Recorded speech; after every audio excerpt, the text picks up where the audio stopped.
नमस्कार, मी डॉक्टर ओंकार निंगनुरे. आज डेंग्यूविषयी आयुर्वेदिक मार्गदर्शन करणार आहे. डेंग्यूची लक्षणं काय काय आहेत? डेंग्यूमध्ये अंगवेदना, डोकेदुखी, सतत मळमळल्यासारखे होणे, ताप जास्त येणे व प्रचंड अशक्तपणा असतो. हा प्रचंड अशक्तपणा का येतो? तर डेंग्यूमध्ये सतत प्लेटलेटची संख्या कमी होत असते, त्यामुळं हा अशक्तपणा प्रचंड असतो. तर अशक्तपणा येऊ नये म्हणून आपल्या आहारामध्ये काय काय असावे? अशक्तपणा येऊ नये म्हणून नारळाचे पाणी, सफरचंद, चिकू, डाळिंब, पेरू, कलिंगडचा रस, मूगडाळीचे वरण भात, दूध, तूप, लोणी हे आपल्या आहारामध्ये सतत असावं. दुधामध्ये 2 चमचे तूप व थोडीशी हळद सकाळ संध्याकाळ घेतल्यामुळे आपला अशक्तपणा निश्चितपणे दूर होईल.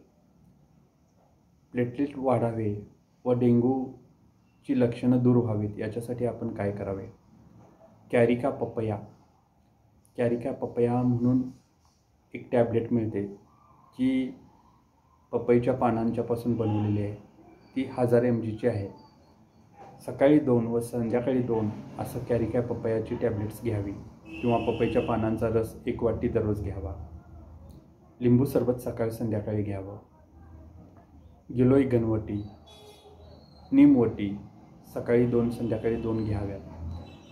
गिलोय घनवटीमुळे आपल्याला बाहेरून होणारे इन्फेक्शन थांबतं. सतत येणारा ताप तोही कमी होतो. निमवटी म्हणजे कडुलिंबाची पानांपासून बनवलेली गोळी असते. त्याच्यामुळे देखील इन्फेक्शनचं प्रमाण कमी होतं, प्लेटलेट वाढायला मदत होते. त्याच पद्धतीने काळ्या तुळशीचा 2-2 चमचे रस घ्यावा. ही सर्व आपण गोष्ट नियमित करावेत.